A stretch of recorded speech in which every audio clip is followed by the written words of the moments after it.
तेजस्वी यादव ने सहरसा की जनसभा में कहा कि अब समय आ गया है एक नई सोच के साथ नया बिहार बनाने का। उन्होंने आगे कहा कि परिवर्तन का दौर शुरू हो गया है। उनकी कोशिश है कि सभी समुदाय, धर्मों, जातियों और वर्गों को साथ लेकर एक ऐसा बिहार बनाया जाए जहां जनता का राज हो।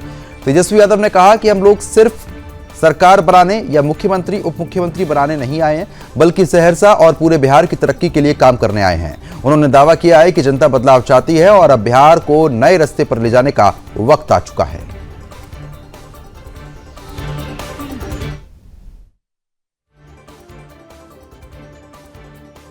17 महीने हम सरकार में थे तो 5 लाख लोगों को सरकारी नौकरी दिया, 3.5 लाख नौकरी प्रक्रियाधीन कराई, 4.5 लाख नियोजित शिक्षकों को राजकीय कर्मी का दर्जा हम लोगों ने दिया।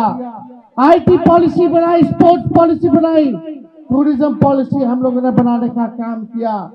वही 17 महीने में एक कोसी में पुल जो है हमने ही ऐलान किया था और सैंक्शन किया था, आज उसका भी टेंडर हो गया है। तो हमारे ही सरकार जो 17 महीने थी, पुल वाला डिपार्टमेंट हमारे अंतर्गत था, यही यूसुफ ने मांग की थी विधानसभा में। काम अब शुरू हो गया, हम लोगों ने काम किया। इस विश्वास के साथ हमारे हैं आप लोगों के बीच। टूटा फूटा झूठा बात तेजस्वी नहीं करता है, जुमलेबाजी तेजस्वी नहीं करता है। तेजस्वी की उम्र कच्ची हो सकती पर जुबान हमारी पक्की है।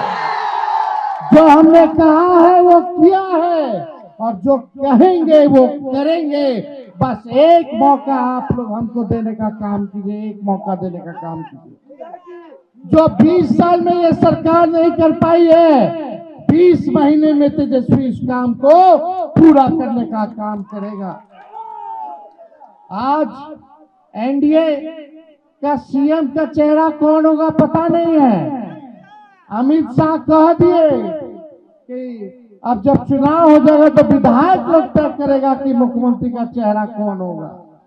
यानी एक बात तो तय है, नीतीश कुमार जी को अमित शाह और भाजपा के लोग दोबारा मुख्यमंत्री बनाने नहीं जा रहे हैं।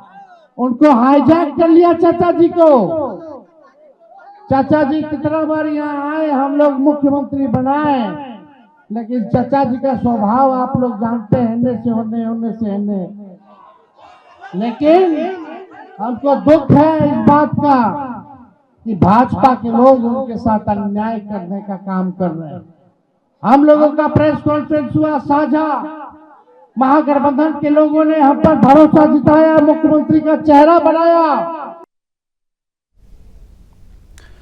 तो फिलहाल जिस तरीके से आप लगातार सुन रहे थे, हमारे संवाददाता सौरभ हमारे साथ जुड़ चुके हैं अपडेट देने के लिए। सौरभ, एक तरफ प्रधानमंत्री नरेंद्र मोदी ने शंखनाद किया है चुनावी सभा का और दूसरी तरफ तेजस्वी यादव भी लगातार सभाएं यहाँ पर कर रहे हैं, लेकिन मुख्य जो प्रधानमंत्री है उनकी तरफ से साफ तौर पर कई आरोप भी यहाँ पर लगा दिए गए महागठबंधन को लेकर कि सब झूठ बोल रहे हैं और जमानत पर ये लोग बाहर हैं। तो वही दूसरी तरफ विपक्ष लगातार कोशिशें यहाँ पर कर रहा है। किस तरीके से देखा जाए इन सभी रैलियों को? जी देखिए, जब हमारी 11 बजे बात हो रही थी उसी समय मैंने कहा था कि प्रधानमंत्री जिस तरह से जननायक कर्पूरी ठाकुर को नमन करने उनके गांव पहुंच रहे हैं, पहले बार प्रधानमंत्री हैं, सिटिंग प्रधानमंत्री हैं, और जिस तरह से राहुल गांधी के लिए कांग्रेस पार्टी ने जननायक शब्द का प्रयोग किया था, उसको लेकर प्रधानमंत्री अपने तरीके से घेरेंगे कांग्रेस पार्टी और आरजेडी को। हुआ वही, और प्रधानमंत्री ने अपने तरीके से आरजेडी और कांग्रेस पर हमला बोला कि जननायक शब्द ही चोरी किया जा रहा है। और देखिए, जिस तरह से जंगल राज था 15 साल के शासनकाल को आरजेडी के, उसको उन्होंने रेखांकित किया, उसको याद दिलाया कि महिलाएं सुरक्षित नहीं थे, व्यापारी सुरक्षित नहीं था, आम लोग सुरक्षित नहीं थे। और जिस तरह से नीतीश कुमार के नेतृत्व में विकास के कीर्तिमान गढ़े जा रहे हैं, तो आप एक बार फिर से हमारी सरकार को मौका दीजिए।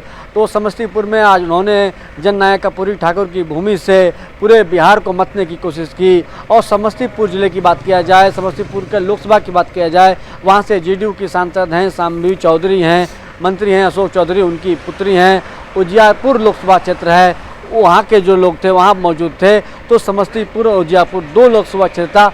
अब प्रधानमंत्री बेगूसराय पहुँच रहे हैं, जहाँ से उनके सांसद हैं, केंद्र सरकार के प्राय मंत्री हैं गिरिराज सिंह, उनके संसदीय क्षेत्र बेगूसराय में, वहाँ पर लोगों को मैसेज देंगे। तो जाहिर सी बात है, चाहे बेगूसराय हो, चाहे खगड़िया हो, चाहे गंगा के इस पार हो, चाहे गंगा के उस पार के लोग हैं, उनको मैसेज देंगे। तो जाहिर सी बात है, प्रधानमंत्री ने चुनाव की घोषणा होने के बाद पहली बार बिहार की धरती पाए हैं। और वैसे अगर इस साल 2025 की बात की जाए तो मैंने बताया था आपको कि फरवरी के महीने को छोड़ दिया जाए तो लगातार प्रधानमंत्री बिहार के दौरे पे आ रहे हैं और लगातार तेजस्वी यादव, लालू यादव, राहुल गांधी हो, कांग्रेस पार्टी हो, महागठबंधन हो, उस पर हमला कर रहे हैं।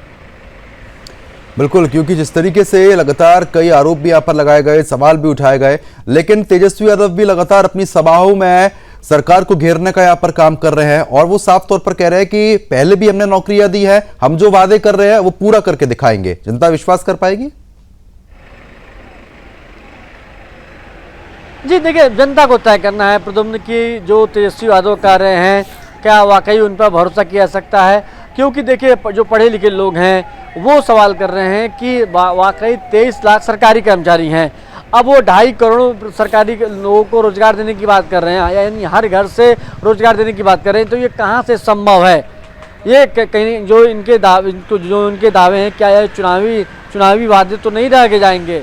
और जिस तरह से लेकर लगातार लोग सवाल कर रहे हैं, खासतौर से क्योंकि अब मोबाइल आ गया है, सबके पास टीवी आ गया है।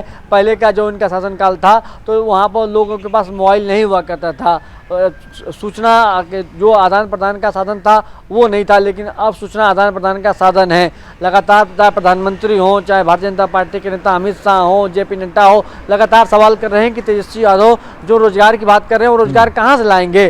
कल जो डिप्टी सीएम है सम्राट चौधरी, उन्होंने बजट को लेकर भी सवाल उठाया कि इतना बजट कहाँ से आएगा। तेजस्वी यादव ये भी सवाल का भी जवाब दें।